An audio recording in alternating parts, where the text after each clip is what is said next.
Hoy te voy a hablar de cómo bajar de peso rápido y perder grasa en general. Es posible que lleves tiempo queriendo adelgazar y cambiar tu imagen, o que simplemente desees definir tu cuerpo manteniendo tu peso. En el viaje hacia la transformación física, a menudo encontramos que la verdadera batalla se libra en el corazón. Este es un espacio donde la fuerza emocional y la determinación se entrelazan para desatar el potencial más profundo de cambio.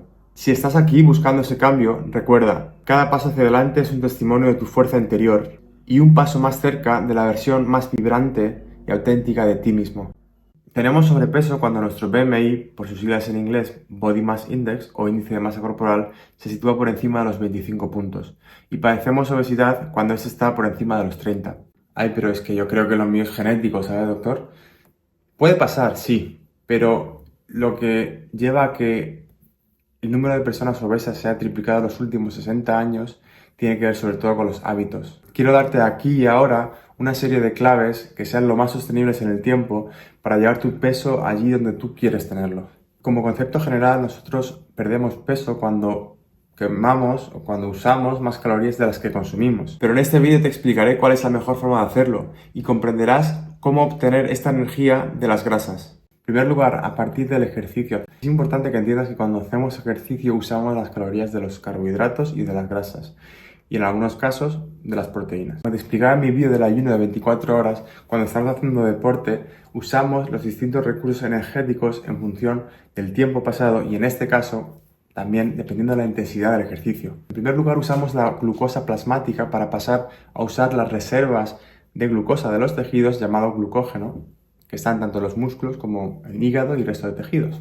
En tercer lugar, usaríamos los ácidos grasos. Ahora bien, durante el ejercicio no usamos la grasa visceral o la grasa subcutánea, esa típica de la barriga cervecera, sino que usamos los ácidos grasos libres, circulantes en sangre, y los triglicéridos musculares. La forma en la que esta quema de grasas circulantes y de los tejidos funciona sería realmente haciendo una oxidación de ácidos grasos que por medio de una serie de ciclos químicos se transformarían en ATP, que sería la unidad básica de energía que nosotros podemos utilizar.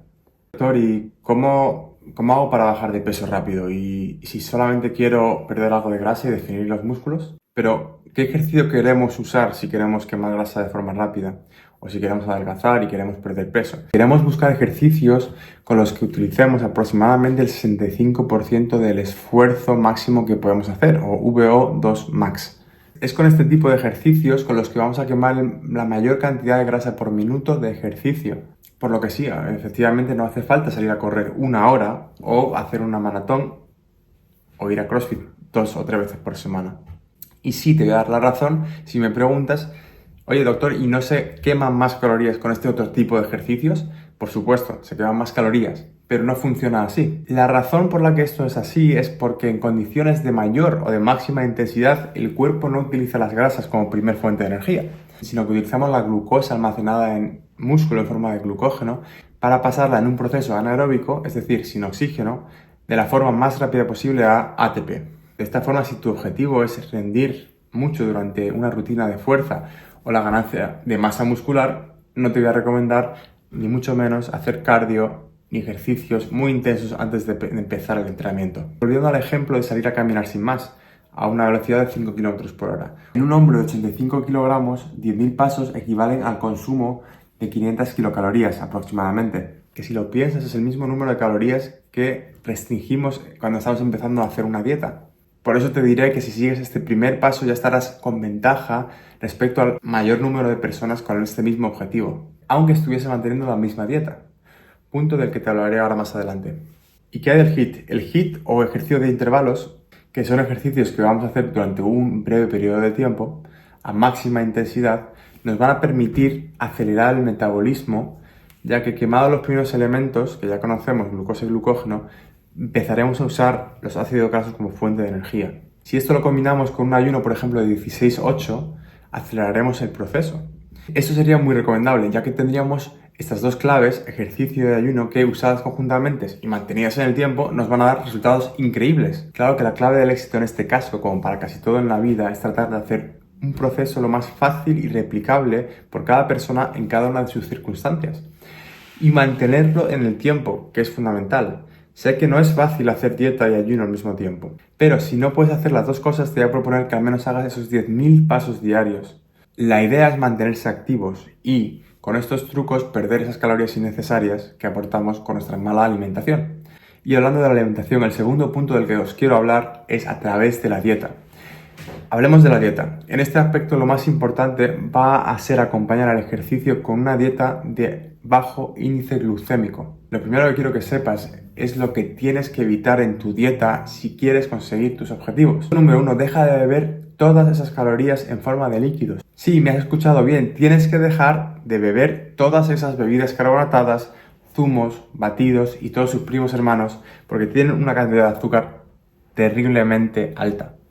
Y todo esto no solamente no nos va a llevar a ganar peso, sino que además nos va a aportar un estrés oxidativo alto y el riesgo añadido de padecer enfermedades cardiovasculares y metabólicas como la diabetes. Lo primero que cualquier ser humano de este planeta tiene que hacer para conseguir bajar el peso es evitar las calorías en forma de líquido que tomamos constantemente. El problema, como ya sabrás, es que además les añaden cafeína para que te dé más sed y para que vuelvas a beber. Algo muy típico de las grandes empresas para obtener sus ganancias. Por eso te recomiendo que obtengas tú las tuyas dejando a estas bebidas de lado. Otras bebidas que tienen alto índice calórico son las bebidas alcohólicas. Si bien puede parecernos muy apetecibles en momentos de fiesta o de forma errónea contra el estrés, aquí se esconden también muchas calorías vacías que además nos van a deshidratar.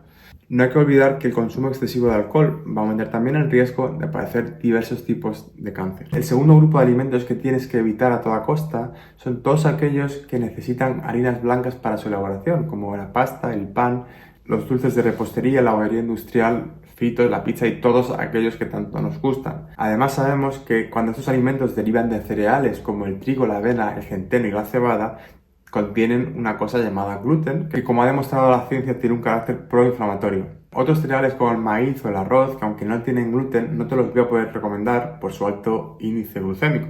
3. Quiero que evites de igual forma aquellos alimentos con alto contenido graso, e incluso aquellos otros que, siendo aparentemente sanos por ser alimentos naturales, tienen un alto contenido en azúcares simples, como la fructosa. Entre ellos encontramos frutas como la papaya, el plátano, los higos, las uvas y los dátiles. Sin olvidar que todas las frutas enlatadas vienen con un alto contenido en azúcares en su composición. Pero no tienes que preocuparte, puedes sustituir estas frutas por otras como la pera, la manzana, el pomelo, el aguacate, las cerezas y el melocotón. Si tu objetivo es marcar músculo manteniendo la masa magra y eliminando el tejido graso, estos consejos aplican también en tu caso. Así que no dejes de entrenar ejercicios de fuerza y mantén el metabolismo bien activado con estos consejos. La idea que os quiero transmitir es que el cuerpo humano es una máquina inteligente que se adapta a todos los ambientes y es en este sentido, como dándole exactamente los inputs ideales, podemos optimizar mucho la salud en líneas generales. No olvidemos que la causa más frecuente de muerte a día de hoy en adultos sigue siendo la cardiopatía isquémica, o sea, los infartos del corazón,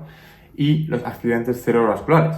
Siguiendo el hilo de la salud para evitar estas enfermedades, además de conseguir tus propios objetivos, pérdida de peso, quiero introducirte un concepto: la flexibilidad metabólica.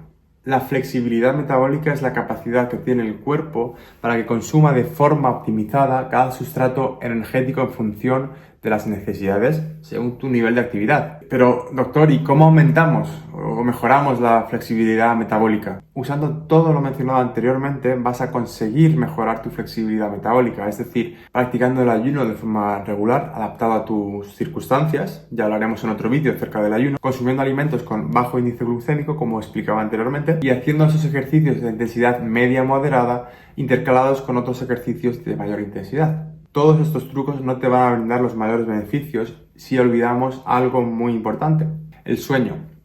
El otro gran factor que no se me podía olvidar a la hora de hablar de un programa de quema de grasa y pérdida de peso es el sueño. Es muy importante que hagamos mayores esfuerzos por conseguir un sueño reparador para todos los aspectos de la salud en general, en especial si nuestro objetivo es la pérdida de peso.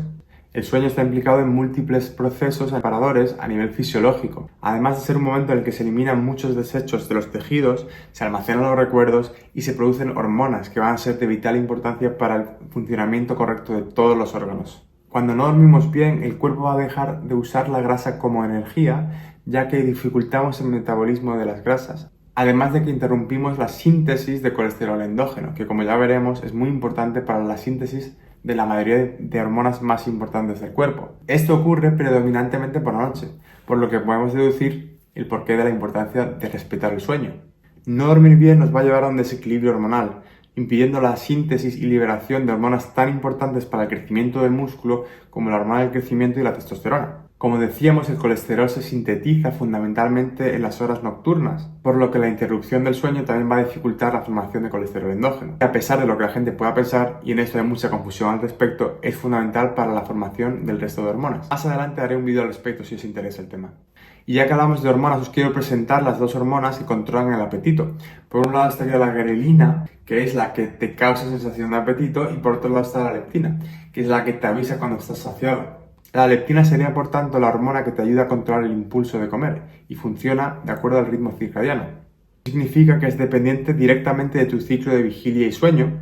Es por eso que romper este ciclo durmiendo poco o mal nos va a llevar a un desequilibrio de estas dos hormonas, haciendo que la leptina se segregue de forma errática y predisponiéndonos a comer más o a pegarnos el típico atracón a cualquier hora.